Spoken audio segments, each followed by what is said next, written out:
Le Côte d'Ivoire a effectué récemment une mission de sensibilisation sur le respect des droits de l'homme dans les localités de Blolequin et Guiglo, tout en prenant le pouls de la situation des droits de l'homme dans cette partie de l'ouest de la Côte d'Ivoire. La délégation de la CNDHCI a appelé les populations au civisme. Abou Sanogo.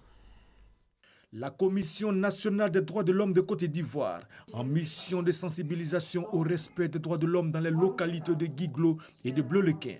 Une mission qui intervient au lendemain des récents événements survenus dans ces deux localités.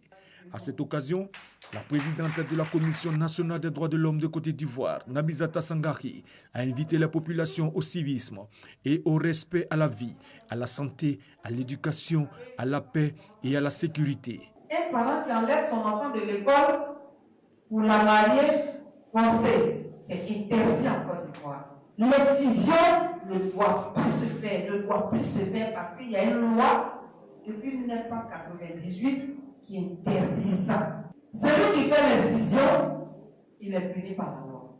Il va même en prison. Celui qui regarde et puis il n'a rien fait, il n'a pas sauvé la personne qui est en train d'être excisée, il a aussi sa sanction. Les échanges avec les populations rencontrées ont permis à la présidente de la Commission nationale des droits de l'homme de Côte d'Ivoire de se faire une idée de la situation des droits de l'homme en ces lieux. Vous savez tranquillement la gendarmerie, j'ai tel problème, tel problème. Vous avez la Commission régionale des droits de l'homme qui a son siège à Guiglo. Vous avez les sous-préfets. Et donc nos actions viennent en appui à celles de ces personnes qui déjà sont là, n'est-ce pas, pour protéger vos droits. Étant président de la journée communale, aujourd'hui, ce message vient encore apporter un plus dans le domaine de l'apaisement de la situation. Après Guiglo et Blolequin, la délégation de la Commission nationale des droits de l'homme va sillonner les autres villes du pays pour appeler la population à la cohésion sociale et au respect des droits de l'homme. Les droits de l'homme seront également au centre du FEMUA 11 qui aura lieu du 17 au 22 avril prochain. Le thème cette année est jeunesse africaine et immigration clandestine. Pour formaliser la collaboration entre le Festival des musiques urbaines d'Anumambo et la Commission des droits de l'homme, un protocole d'accord vient d'être signé, vient d'être paraphé par la Fondation Magic System et la CNDHCI. L'accord, je le rappelle, vise à sensibiliser les populations à s'approprier davantage les sujets liés aux droits de l'homme. Ouattara Amadou Walter.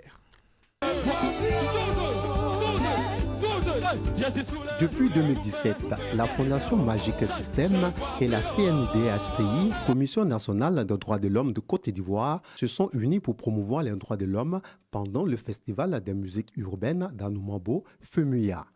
Après l'expérience de la 10e édition du dit festival, une expérience jugée satisfaisante par les deux parties, elle décide de remettre le couvert. La Fondation Magic System et la CNDHCI viennent donc de signer une convention de collaboration qui s'inscrit dans le cadre de la 11e édition du FEMUA. Objectif, permettre aux milliers de festivaliers de connaître et comprendre mieux les questions liées aux droits de l'homme. Pour le FEMUA 11, les populations vont se sentir encore concernées parce que la Commission nationale des droits de l'homme en Côte d'Ivoire a décidé de mener des actions concrètes sur le terrain avec nous, de sorte à toucher, à interpeller les populations sur leurs droits. Pour la présidente de la CNDHCI, la création artistique et la promotion de la diversité culturelle font partie des droits de l'homme. Et le thème cette année du FEMUA, jeunesse africaine et immigration clandestine, est une question d'actualité qui constitue une réelle opportunité pour divulguer des messages relatifs aux droits de l'homme. Avec le FEMUA Kids, les enfants par exemple, nous allons mettre des experts pour entretenir les enfants sur les droits des enfants. Et puis Carrefour Jeunesse qui est dédié aux jeunes, avec tout ce qui se passe aujourd'hui, nous allons profiter pour passer des messages forts à plus de 100 000 jeunes. En plus de la ville d'Abidjan, les activités du FEMUA 11 vont également se dérouler à Korogo. La Commission nationale des droits de l'homme de Côte d'Ivoire compte y décerner 3 trophées à l'issue d'un cross populaire. Voilà pour le